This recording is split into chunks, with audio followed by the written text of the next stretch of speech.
So, dito po tayo next.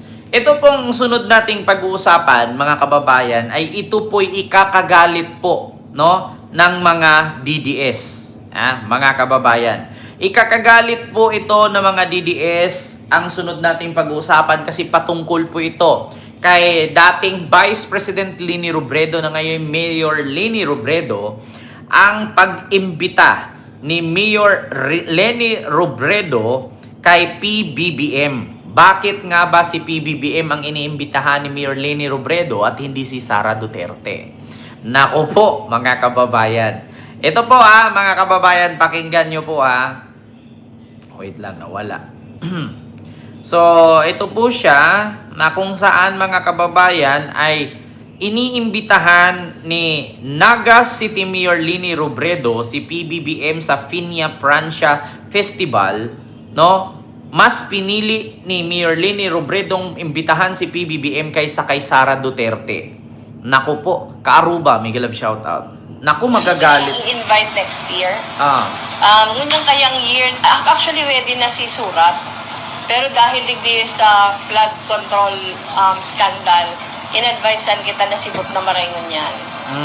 So sabi ko, eksakto man, actually medyo reluctant ako mag-imbitar dahil nga di man pakare ang plaza. So kung parid ang didigdihan niya, di ipakita maayos.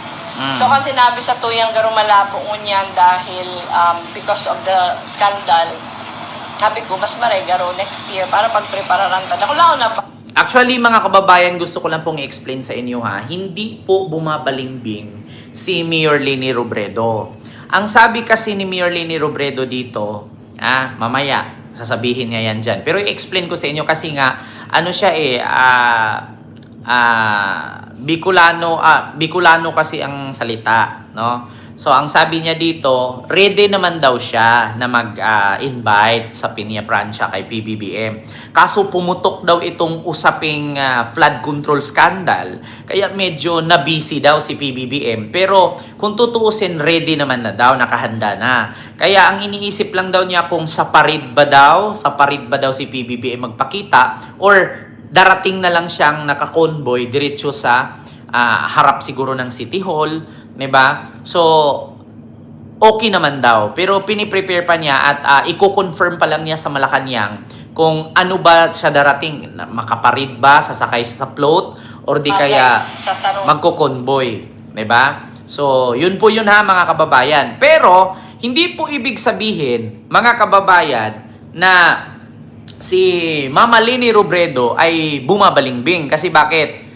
Mayor po siya, 'di ba? At president si PBBM. So wala namang eleksyon, so wala tayong masasabing balingbing. At inexplain din ni Mama Leni Robredo dito kung bakit si PBBM ang kanyang iniimbitahan. LGU na nabibisita kang presidente dahil first hand nahihiling niya kung ano mga kaipuhan. Makatapos kang eleksyon, mahal lang magkalaban.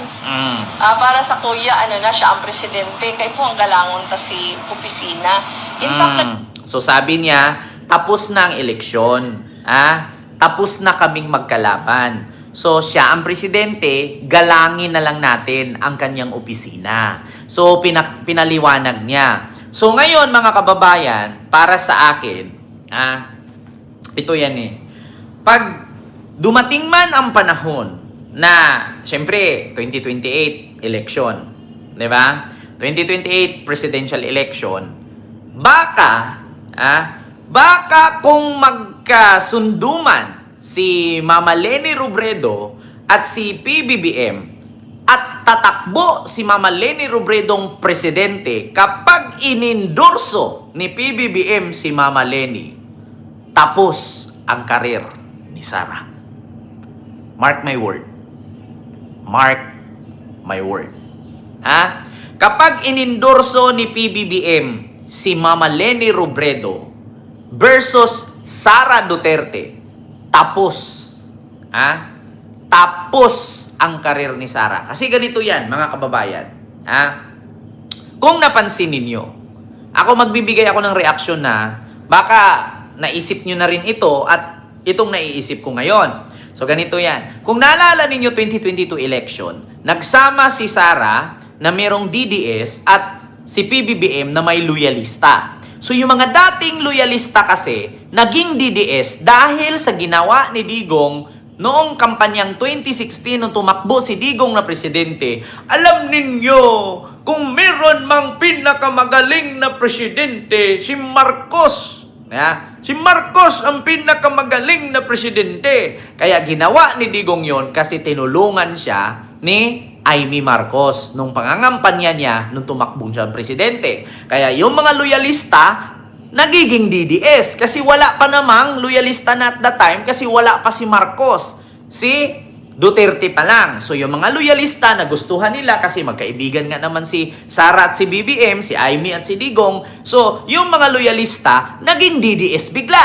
So inadapt ng loyalista yung tinatawag na DDS. So ngayon, nung dumating ang 2022 election, yung mga DDS at loyalista, sanib puwersang buo kasi tumakbo si PBBM, tumakbo si Sara. So, yung 50% na loyalista, dumikit sa DDS ni Digong, so, nagiging 100% sila. So, ang nangyari ngayon, mga kababayan, dumating ang 2022, nanalo si PBBM, nanalo si Sara. Dumating ang 2023, 24, 25, nagkahiwalay na sila. So do you think yung 50% ni Sara na DDS na sinasabi, na ang 25% sa 50% ni Sara, mga loyalista yun? Kailan lang ba pinanganak ang DDS? Diba 2016? Sa 2016 na yun, maraming sumuporta kay Digong. Pagdating ng 2022 election, bumuo. Pero, nung dumating na nag-away na si PBBM at si Sara, yung 50% na DDS at ang 50% na loyalista, naghiwalay. So, yung 100%, 50% na lang. Dito na iwan kay Sara. Ngayon, sa kabila ng pumasok na problema ng bansa, sa kabila ng pagkabisto nila, nakulong si Digong sa dahig, nabisto ang kanilang pangungurakot, dumating pa itong flood control scandal, dumating pa itong mga problema nila. So yung 50% na pinanghawakan ni Sara na bumoto daw sa kanya na 32 million, nagiging 25% na lang yon. Bakit? Yung DDS at loyalista, nabawasan ng kalahati. Yung 50% na naiwan kay Sara, 25 na lang. Ngayon, sa 25% na yon, nagigising pang paunti-unti. Bakit? Kasi nga sa 25% saan ka makakita? DDS. Tapos pag may baha, nawawala si Sara. Tapos pag may problema, si Sara walang aksyong ginagawa. Puro nawawala, puro absent. Lipad dito, lipad doon. Nasisira. So yung 25% nagiging 10% na lang. Nawala na naman yung 15. So yung nakaltas doon sa 25% niya, ano ngayon yun? Floating yun. Floating. So yung floating na yun, either magiging kakamping pa yun o magiging loyalista pa yun.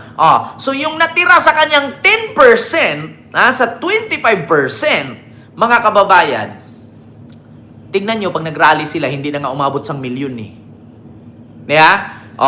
Pagdating ngayong 2028, do you think kaya pa ni Sarang umabot ng 32 million vote? Pag tumakbo siyang president? Hindi po. Hindi po siya aabot ng 32 million. Kasi ganito yan. Ang tandaan ninyo, ang botante ng kakamping, sulit yan. Mula 2016, 16 million ang boto ni Leni. Pagkadating 2022, another 16 million ang boto ni Leni. Kung hindi kaya ni Sara lagpasan ang 16 million ni Leni, nga talaga siya. Bakit? Just try to imagine. Halos lahat ng mga Gen Z, millennials, kabataan, kakamping. Ngayon, kung sakali man na hindi tatakbo si Leni, si Risa ang tatakbo. Kung ikaw kakamping, ibuboto mo ba si Sara versus kay Risa? Si Risa at si Leni, magkasama yan. Magkapartido pa yan. So, kung ikaw kakamping, malamang doon ka buboto kay Risa. Bakit mo ibuboto si Sara? So, kung hindi kaya ni Sarang lamakan ang 16 million ni Leni noong 2016, 2022, Tapos ito pa, pagdating 2028, magsanib puwersa pa ang kakamping at loyalista kasi isa lang naman ang pinaglalaban nila. Tibagin ang kurap na Duterte. Oh. So, kung ikaw loyalista, didikit ka ba kay Sara? Malamang doon ka pupunta sa kakamping. Kasi kung napansin ninyo mga kababayan, kung napansin ninyo, ang kakamping ngayon at loyalista, halos magkapareho na ng pinaglalaban. Kung naalala ninyo, napakarami pong mga vloggers ng kakamping na kapag may rally, loyalista vlogger at kakamping vlogger nagkakaisa versus Sara. So, kung merong 16 million si Lenny na hindi kayang lagpasan ni Sara, di ba? Paano pa kung ang kakamping na 50% didikit kay Lenny? So yung 80% ni Lenny plus 50% ng loyalista, saan si Sara pulutin? Kangkungan. Alam niyo, sa totoo lang, hindi ako political analyst nagre-react lang. Hindi ako political analyst. Isipin ninyong mabuti. Si Lenny Robredo, may sulit yan. 2016, hindi niya napalusot si Marcos. Talo si Marcos dahil meron siyang 16 million butante. Noong 2022, bumalik ulit yung 16 million na dagdagan pa, sulit pa rin. So paano pa ngayon? Do you think si Sara mananalo kung ang mga loyalista na dating DDS ay gumising ulit ngayon at ayaw na sa kanya?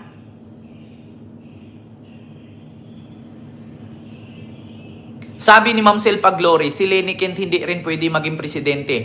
Ma'am Selpa Glory, kung usaping presidente man, kahit sino pwede. Pwede maging presidente si Lenny, why not? Naging presidente nga si Cory. Huwag po nating isipin na porket babae mahina. Hindi naman sa palakasan dito Ang atin lang dito, di bali ng babae, at least hindi kurap. Kung lalaki naman, kung pareho lang din naman kay Digong, walang mangyayari. At least si Lenny, nakita na natin. Biruin nyo. Ito, hindi ko ini-endorse si Lenny Kasi alam ko, hindi ata si Lenny talaga tatakbo. Ang alam ko, si Risa Hontiveros tatakbo talaga. Ngayon, kung sakali man, si PBBM, sino bang patatakbuhin ni PBBM? Alam naman si Sandro, hindi man pwede. Pwede si First Lady Lisa, si PBBM ang mag-vice.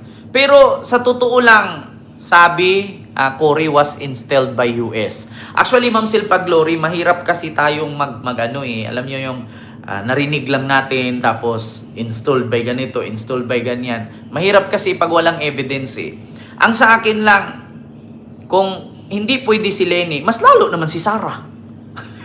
Di ba? Alam niyo, sa totoo lang mga kababayan, kung ako papipiliin, kung ako loyalista, si Sara, sinusuka na yan Doon na lang ako kay Risa. Kasi kung i-compare natin yung gawa ni Risa versus gawa ni Sara, ang layo. Ang layo talaga.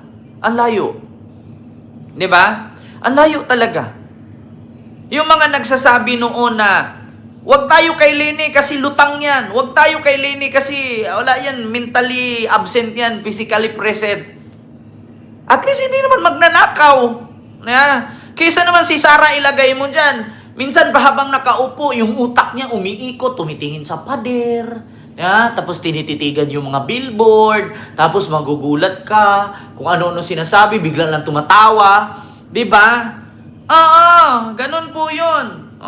Alam nyo mga kababayan, hindi porket babae ay hindi pwede maging presidente. Kasi alam nyo ba si PBBM, sino advisor niya ngayon? Babae.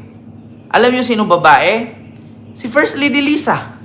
Advisor ni PBBM at si Enrile. Dalawa yan. Kaya hindi porket, alam niyo, ganito yan Kung ang ating bansa babae ang presidente at sabihin nating mahina, mga kababayan, may mga nanay po tayo. Naging nanay na din po kayo. Alam niyo, sa pamamahay pa lang, mas maganda talaga ang bahay na may nanay. Pangit talaga ang bahay kung si tatay ang kasama. Ako, I will tell you frankly, hiwalay ang nanay at tatay ko. Pero kung ako papipiliin, mas gusto ko sa nanay ko. Bakit? Ang nanay ko, kapag may kunting dumi, nakikita na sisilip, pinapalinis. Disiplinado ang bahay.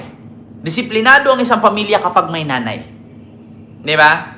Pero kung tatay lang talaga naiiwan, kung ikaw nag-EML, yung tatay mo nag-EML, putang ina, bulok ang hugasin. Putang ina, titirahan ng surot ang damit na labahin. Totoo yan. Hindi ko naman nila lahat. Meron naman mga tatay na mga malilinis talaga. Yung mga istrikto pagdating sa marumi. Pero hindi pa rin talaga kayang tugmangan ng tatay ang nanay. Kaya, kung meron man tayong nanay sa bahay na kayang magkontrol at patakbuhin ang pamilya, hindi po natin maliitin kung babae man ang maging presidente. No? So, nasa sa atin na yan eh. Kasi tayo, hindi naman tayo pare-parehong pinipili. Hindi naman tayo pare-parehong gusto. Pero para sa akin, kung para lang din, no? Kung para lang din kay Sara, doon na lang ako kay Risa. Pero pagkakaalam ko si Mama Leni Robredo, hindi po siya tatakbo. Kasi ang alam ko, tatapusin pa niya yung termino niya eh. Termino niya, 3 term pa yan eh. Una pa lang ngayon eh. Nagsurat ako sa iya, di pa ako mayor. Nagsurat ako sa iya last year, pagre-reklamo ko sa airport, pagre-reklamo right after kan si Christine. Pagre-reklamo ko si Baha, pagre-reklamo ko si Dalan Padigdi. Sisurat ko sa iya, pig-forward niya sa DPWH. Tapos si DPWH ang nagpadara sa kuya kung ano si mga programa. So ito ang kwento ni Mama Leni Robredo. Bago daw siya nag-mayor, so nireklamo niya yung kalsada, yung baha, yung airport. So, nag-response daw si PBBM. So, pinadala daw sa kanya yung DPWH at pinaayos daw. So, kaya isa sa rason na para sigurong magti-thank you, no? Magpapasalamat yata personal si Mama Leni Robredo kay PBBM. Kasi bakit? Simula daw nung naging presidente si PBBM, sumulat daw si Mama Leni. So, meron nga tayong mga hindi nalalaman na mga personal nila na usapan. Kaya nga sabi ko sa inyo mga kababayan, sabi nga ni Mama Leni dito, hindi na po kami magkalaban kasi tapos na yung eleksyon. Kaya, sabi niya, mayor na ako presidente na siya. So, respetuhin natin yung opisina niya. So, sumulat naman ako sa kanya, nanghingi ako ng tabang, tulong. Sabi niya, na yung airport daw nila, bakit ganito, yung lugar namin, bakit baha, yung kalsada namin, ganyan-ganyan, lubak-lubak.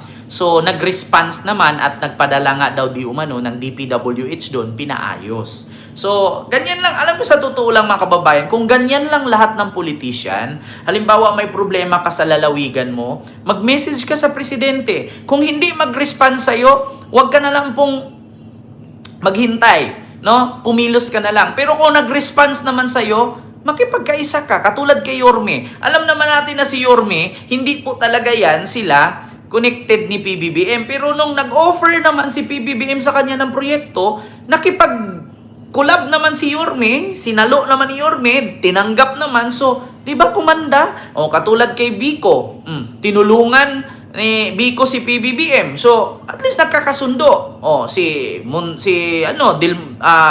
Joy Belmonte.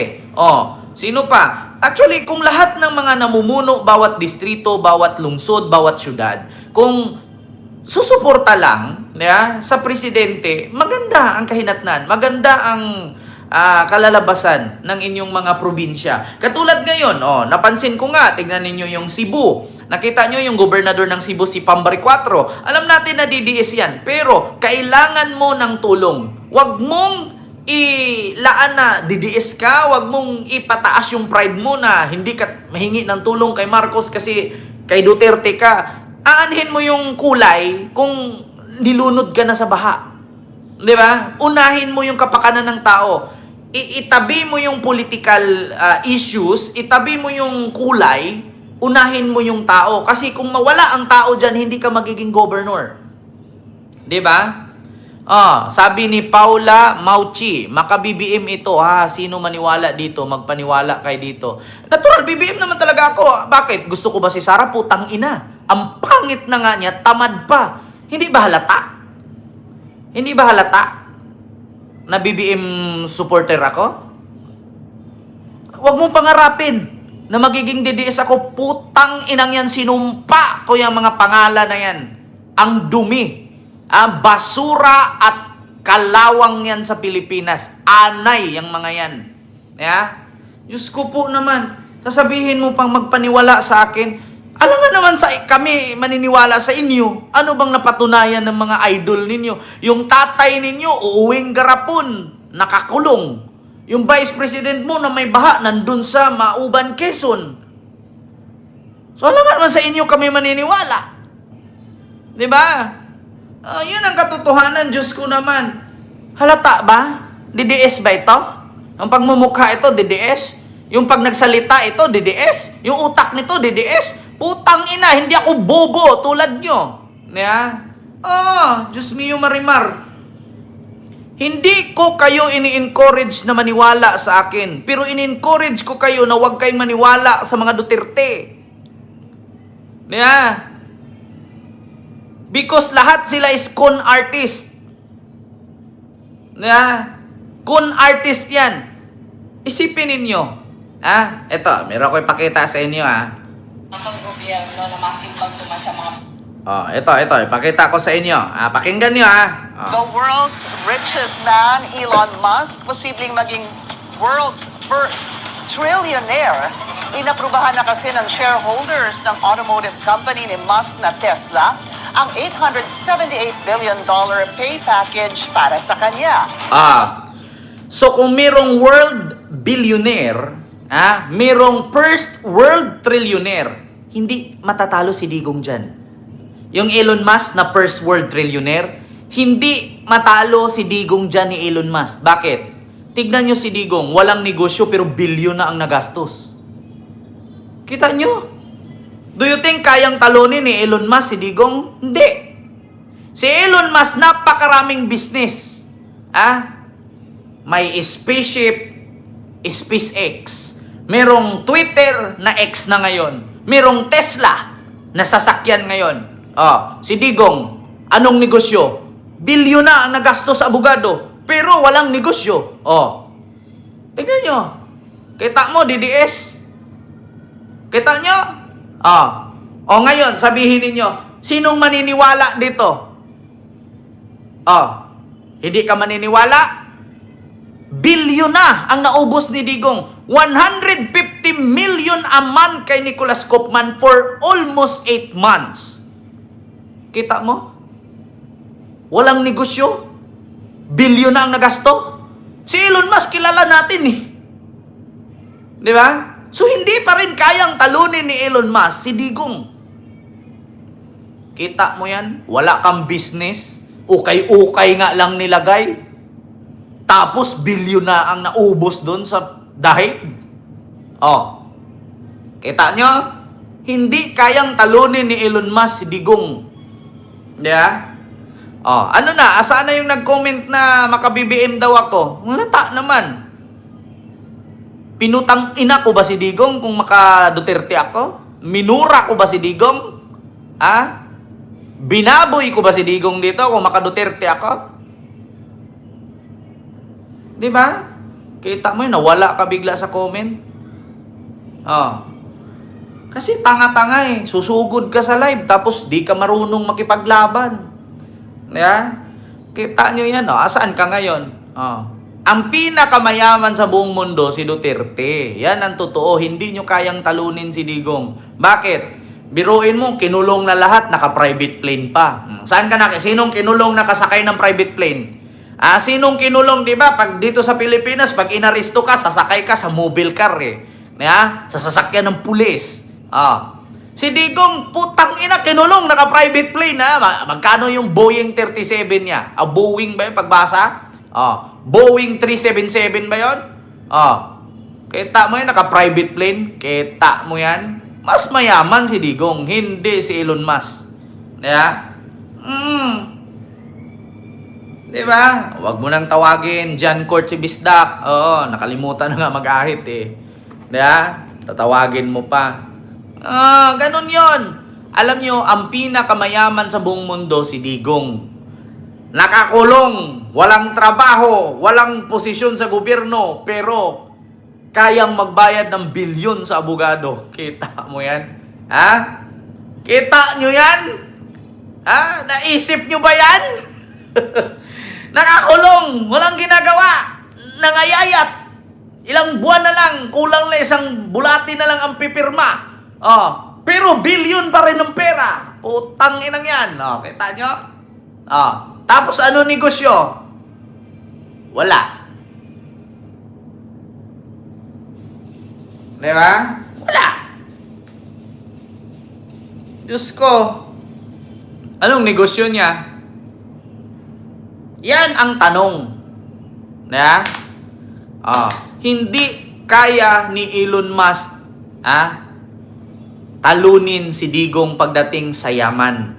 Kung si Elon Musk daw first world trillionaire, dollar yun hindi kaya ni Elon Musk talunin si Digong. Do you think si Elon Musk may SpaceX, may cellphone na solar, merong internet na SpaceX, merong X na internet, may Twitter, merong Tesla. Napakadaming business ni Elon Musk. Meron pang delivery sa ibang lugar, sa labas ng planeta. Tapos si Digong nakakulong lang doon. I am Rodrigo Roa Duterte. Tapos kapagbayad ng bilyon sa abogado, di ba? Yaman. Tapos tanungin mo ngayon, anong negosyo? Wala. Putang ina. Ngayon mga DDS, tulog pa rin ba kayo? Isipin ninyo. Isipin ninyo. Yun nga mga nagtitinda ng isda sa palengke, araw-araw gumising, madaling araw para magtinda ng isda, manok, frozen goods, gulay. Pero si Digong nakakulong bilyon na naubos. Walang trabaho yan walang negosyo. Pero bilyon. Kita ninyo. Ngayon ninyo, isipin ninyo yan. Isipin ninyo. Isipin ninyo, yung ordinaryong Pilipino na nagtitinda ng isda sa Talipapa, gumigising madaling araw, matutulog na lang 3 oras, 2 oras, basta makapagtinda lang ng gulay, isda at karne. Samantalang si Digong nakakulong noon 8 buwan, bilyon na inubos, may pera pa rin. Tapos pag tinanong mo, may trabaho? Wala. May negosyo? Wala. Ba't may bilyon? Kita? Ano mga DDS? Kaya pa? Comment ka dyan. Paano mo ngayon yan sagutin? Sasabihin niyo, ipon niya yan simula nung naging politician siya. Itotal mo yung sahod niya monthly sa loob ng ilang taon siyang nagserbisyo sa politiko. Kung aabot ba ng bilyon yung kikitain niya, think twice. Itotal mo. Sabihin natin 30 years si Digong nanilbihan mayor. 30 years nanilbihang president. 60 years. Magkano ang sahod ng mayor? Magkano ang sahod ng presidente? Do you think aabot ng 5 billion? Hindi. Maskin nga 1 billion, hindi aabot sa 60 years na pagtrabaho. Kung sahod lang. Kasi wala naman siyang negosyo. Anong negosyo niya? 30 years ka. Mayor, 30 years, mayor. Itotal mo yung sahod ng mayor sa isang taon, i-times mo sa 30. Do you think aabot ng 10 million? Hindi. 30 years na presidente. Magkano ang sahod ng presidente? Isang buwan, i-times mo sa 30. Do you think aabot ng 100 million? Hindi rin. So, paano nangyari sa 60 years na nagtrabaho siya, nagkaroon siya ng 5 billion? Saan galing? Ang dineclared niyang business, ukay-ukay. Kita mo yan? So, ibig sabihin, kung kumita siya ng ganyan kalaki, tumanggap talaga siya ng kickback. So, totoo nga ang sinabi ni PBBM na SOP for the boys. Kickback for the boys. Mahiya naman kayo. Diba? Ganyan po ang kalakaran sa politika.